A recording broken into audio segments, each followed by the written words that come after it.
You're good. You're all good. Did you pinch me there?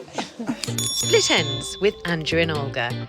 And in the salon chair today, it's Hits UK presenter, reporter, journalist, Mary Mandefield. Mary, tell me about your split ends. My actual hair split ends, the issues are that my hair is just a bit dry. I don't really do much to it. I normally have it curly, but today I thought I'll roll out of bed and see what you want to do with it. Wait, sorry, hold up. You rolled out of bed like that? I rolled out of bed. Hello? I don't use a brush, I just go like this while I'm on the tube. Okay. And then I can roll. You have got amazing hair, You but look lush. do you know what, as well? I'm a bit more interested in, tell me about your split life as well. I mean, your hair's one thing, but journalist, DJ, broadcaster, presenter, Girl does it split all. life, you do it all.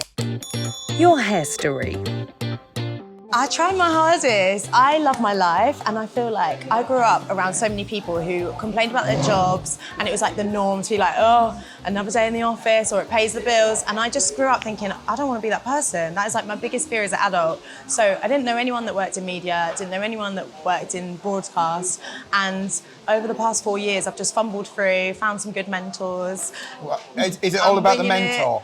It's a lot about the mentor and a lot about feedback. Everything I've done, I've just said, what did I do badly? What could I do better? I'll try and do better next time. And and now I love my life, I love my job, and I feel so lucky that I get to spend my time just chatting to people. Do you know, that's my job as well. Do you mean? I just get to chat people, the grooming bit's the offshoot. Exactly. Do you mean? But the rest of it's about kind of just the chat and kind of meeting people. But do you know what? Olga hangs out with me at the salon all the time like this. Yeah. And she kind of listens to the story. She's like... I like having you here. Stuck to the chair right now. You should have learned to be a hairdresser, actually. Are you any good at doing hair? Well, my mum was a hairdresser, so I grew up kind of learning little bits and bobs, and I do my own hair. It's not too bad. I think you've done a good job. I like it. Well, some days it's better than others, but... I'm not the person to do the approval, but I approve. I think you look lovely. Don't approve of her kind of saying she does her own hair. She's putting hairdressers out of business. Oh, yeah. You should always go to a trusted hairdresser. Anyway, what are we going to do with your split ends? What are we going to do with your hair today? I don't know. Just make me look cute. Have you got any secret bits that I don't know about your hair? I don't know if it's secret, but I do have a little undercut under here. Ooh, we love an undercut. So this started when I was like 21. My friend just saw a picture on Pinterest of like a triangle shaved in someone's head, and she's like, I want to do it. Yeah. She saw a triangle shaved in someone's head and said, I want to do it on you. So literally with our little razors that we use for our armpits, just whoop, whoop, onto the head. Really? And ever since, I've just used it as a talking point. If I go traveling, I'll go to like a Turkish barber, or I'll go to a South African barber, and I always have a different experience, even just cutting a tiny bit of hair. So. Well, do you know what? It's cute as well when you tie it up. Yeah. Because it really does give somebody a completely different kind of... It's an edge. ID edge. It's an edge. Yeah, different. So shall I trim up your undercut? I would love that. Yeah? Thank you. It's long overdue. Now that's an offer. That you've never heard before. Yeah. Yeah. Are you going to get Andrew around? Yeah. Oh, here she goes. Here we go. Andrula is based on a hairdressing assistant that my mum had back in the 80s. And she's going to just be like, Tatalga, where's the gown? Let's do it for you. Okay, my darling. Right, remember, not quite. Okay. It's a bit tight. It's a bit tight. Yeah, it goes on like a dressing gown, Andrula. Here we go, darling. It's all right. It's all right for you. I'm happy if you're happy. Yeah. Do you want some arms in it? Yeah, I think we get... No, let's get our arms in. Let's go. Amazing. Thank you. It's really important because I'm doing my qualification, so that's the first. Have I done that right, Andrew? Yeah, that's fine. I'm glad you're not doing your qualifications with me, but... And I go get tea and coffee. I'm all good, thanks, baby girl. Biscuit. All the hopes. Therapy. I do love how that you just come and sit and chill out with me in the salon and get to meet my clients as well. Well, I just think hair is such a big deal. It's so important because it's part of who you are. It's part of your identity. It's how you express yourself. It's hair is kind of like warfare. It's costume. Do you ever feel like if your hair's not right, you don't feel right? Or is that just a me kind of thing? It's definitely not a you kind of thing. I do feel like sometimes I don't want to attach it to how I feel because it's sometimes unpredictable. But there are moments, whether even like doing radio, you think radio is a job where no one's going to see you. But obviously now, like, it's being filmed or you're taking pictures or you go to events. And so, yeah, when your hair looks nice and feels nice, you come with a different energy. And like, you might be meeting someone you're nervous to meet, but you'll come in as like the best version of yourself. But I'm not I'm not a risk taker with my hair. So I think maybe if I took more risks, maybe that would translate into my life. So I better not make this undercut even bigger then. Well, I just feel like it's like 2 centimetres of my head. Do you know what I mean? It's still quite a daring thing though, but do you feel like you've got that undercut, it's a daring expression. Do you feel like you put it on show as and how? Yeah, but like I'd like to shave my whole head. Oh, do you know what I mean? would you? Yeah, but I'd have to talk to some people and make sure everyone's all right with that. Do you know what I mean? I'd get nervous. What, like a short haircut or? I would go buzz cut. Would you? Not today. Not today. What stops you from doing a buzz cut? I do think like other people's perceptions, other people's like reactions, because you know how it is when you've done something that's a bit different and you can see it in someone's eyes. They'll say, "Oh, why did you do that?" Or "How come you chose to do that?" And I feel it in other places in my life. Like I don't wear makeup on the day to day, and people be like, "Oh, like why haven't you?" You know. People just want to comment. Yeah, and I feel fine about it, but sometimes it's dealing with other people's reactions that actually takes a lot of your energy. You know, it's all about kind of how you want to express yourself through your identity and your hair. Yeah. Here we go. Just scooping my lapel back on. Oh yeah. But how does that translate? Because I understand that you're involved with kind of a lot of young people as well and encouraging them. And how does that work? Yeah, I do. I go into schools and I work with different charities and I'll be the first person to say don't care what other people think, just do you, your life is for you. But then when it comes to yourself, it's different, isn't it? It's hard to sometimes take your own advice. But I think what I love about a lot of young people at the moment is their self-expression is so beautiful and I think so different to when I was at school where it was a big daring thing to part your hair on the other side. Yeah. Whereas now, people are taking risks and I don't know, I think they've got a lot more role models that are being rewarded for being themselves. Even people like Billie Eilish, they really look up to pop stars and they see her being a bit daring and they're like, oh, well, I can do that. Do you know what's interesting about that as well? Kind of when you were a kid and you went to school and you changed your haircut, even if it was just your parting, you knew you were going to get comments. Yeah. You'll never believe the amount of teachers that have sat in my chair and been scared about transforming and changing their hairstyle because of what the kids are going to say to them. Yeah. 100%. We all have it in all different areas of our life. Whether you're on the telly or you're on social media or you're not, we all have an audience. Of course. And it's all about are we there to entertain the audience or try and please the audience or try and challenge the audience? Yeah, but I think that's, you were saying about young people kind of being able to express themselves a bit more. Yes, but also with that added layer of social media, I feel like they are also constantly on show and bombarded by which particular look they're going to adopt, which particular style. Aesthetic. It's all about the aesthetic. So in a way, yes, they've got so much freedom, but almost, I don't want to say too much freedom, but there is just so much out there that it is also overwhelming and they don't know.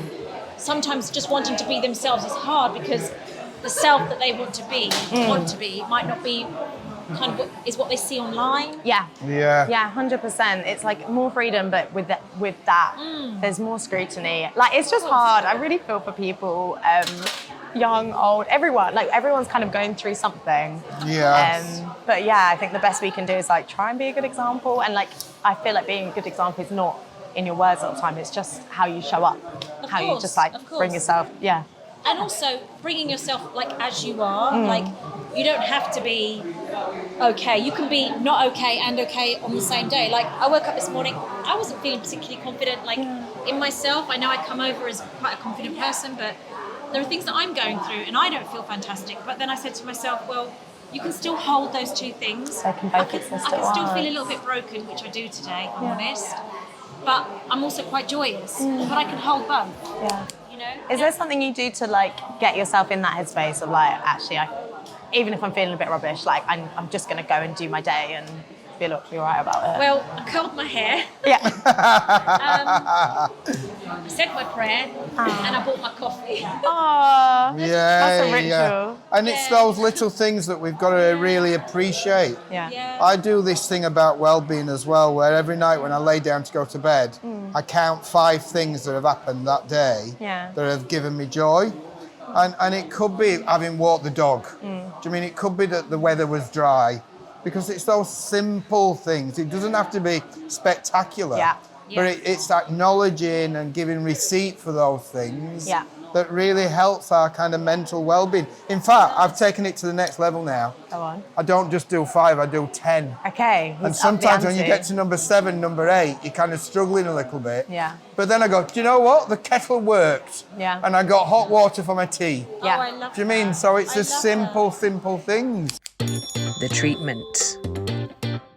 But Mary, what's next for you? Kind of with your work and your career, what's going off? So radio has been like a really exciting thing the past couple of months. Like finally got my own show on Hits Radio, which is Hits lovely. Radio! Tune We in for play that. all the hits. We love it. And Have you that's got a really fun. jingle? Can you do it? Let's hear it. Hits Radio, that's all I've got. But yeah, I think like radio is something I've always loved and always wanted to do. And then I think the next, not like natural thing, but I do want to do TV and like, you know, for so long, because I've just been like, I just want to figure out radio. All I want to do is get a job in radio, figure that out, and then, you know, and then I did it. And I was like, oh, okay, now I need to like do the next goal. Yeah. So yeah, TV will be the next goal for this year. So working on documentaries and more hosting, and yeah, hopefully just having more of a reason for people to like switch on their TV and be like, oh, like either that girl looks like me, or you know, I can see myself in her, because you know, I grew up in the late 90s and noughties, and there wasn't as many, you know, brown faces on British TV like we do now. It was more like American shows where you could like see yourself. Yes.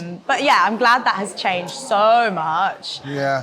But yeah, I'm excited to be that person for like a 10-year-old kid to look at and be like, oh, has anyone else seen Mary Mandefield? And have that feeling. And I bet as a 10-year-old kid, you didn't think that you were going to go to the premiere of a movie because you've just been to the Bob Marley premiere. Literally last night, it was so fun, and like, yeah, I love like Bob Marley's story as well. So yeah, that was just like a last minute thing with work. I was like, okay, we've got to go, like prepare our questions, and you know, people like Lashana Lynch was there, and yeah, it was incredible. Oh, you're working. I'm always working. Yeah. She wasn't on a jolly. Every day I'm hustling. We don't like you, Andrew. Jolly.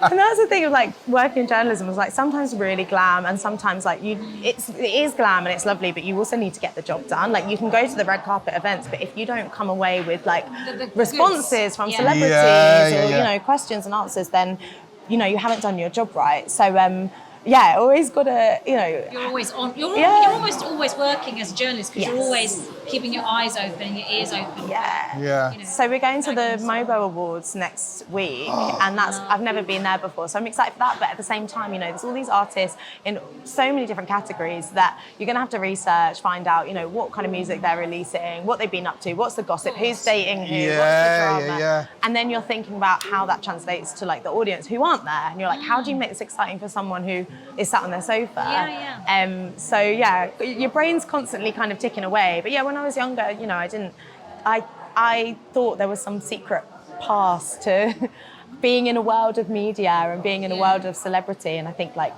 you just kind of learn it's not, everyone's just kind of making it up as they go along. I love this, because for me, I've always, when I was young, I was much older than you, but when I was young, I always thought confidence was some magic thing that some people had in a room, and I realised that everyone is nervous. It doesn't matter how famous you get or how big you get. And for me, the only way that I can overcome nerves is by going into a room and making everybody else feel good. I like that. And I do that. The more nervous I am, Andrew, and I've been to some big events, but the more nervous I feel, I will go in and say, I love your dress. It's so nice to be here. Can I get you a drink? And I just feel like, because I'm making everybody else feel Good. safe and warm, Yeah. I make a nice warm space. Yeah. You know? And I don't know if that's everyone's way of dealing with it. Well, but it's true. I mean, it's like I'm often asked, what's it like to look after a celebrity and do their hair? And it made me, I had to kind of realise really early on, all I was doing their hair to help them do their job. because that's what I was employed to do. Yeah. Of course, Do you mean? yeah. And by me doing their hair and making their hair look good, then they felt a bit more confidence. Yeah. Their self-esteem high and tightened. So, listen, I'm going to be a bit cheeky because you talked about the radio show. Yeah. Olga will not ask you, but I'm going to be a bit cheeky. Go on. Can we come on? Can me and Olga come on the show? Oh my God, there's a little double act. Let me talk to the bosses. Yeah, let me just. Yeah. Oh, I'm actually ill for the next 7 weeks. That would be.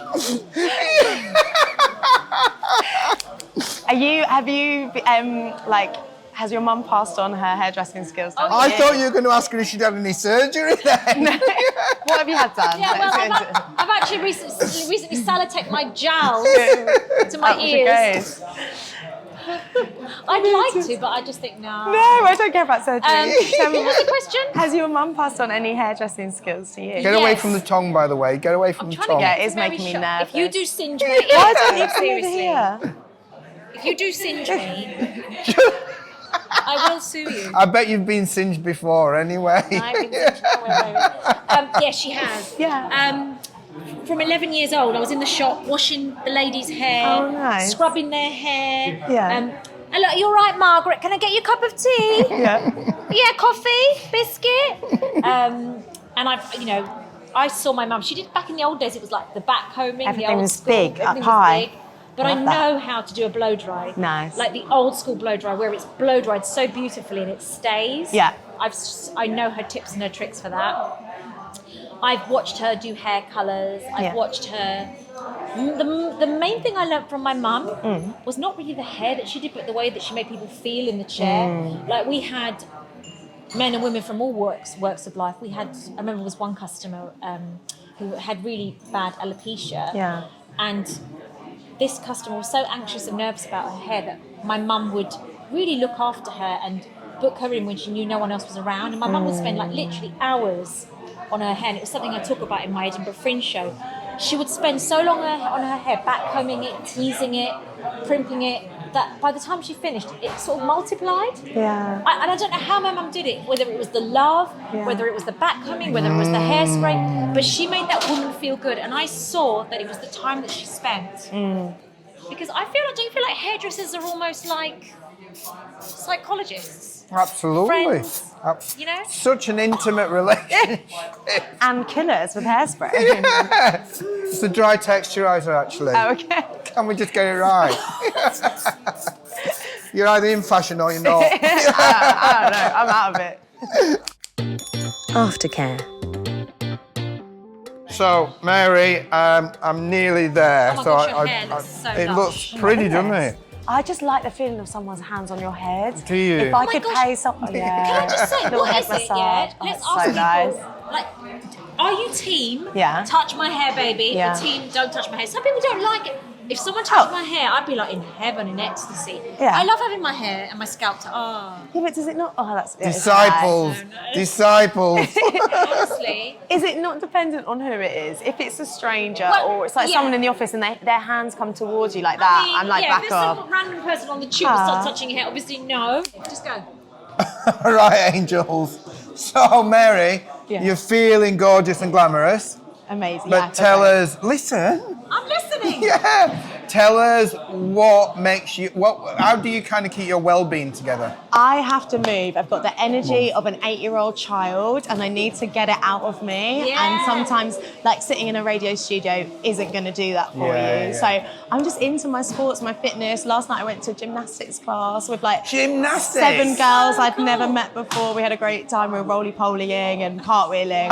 And then also go climbing. So I've got like a group. We're all kind of like black or ethnic minority climbers.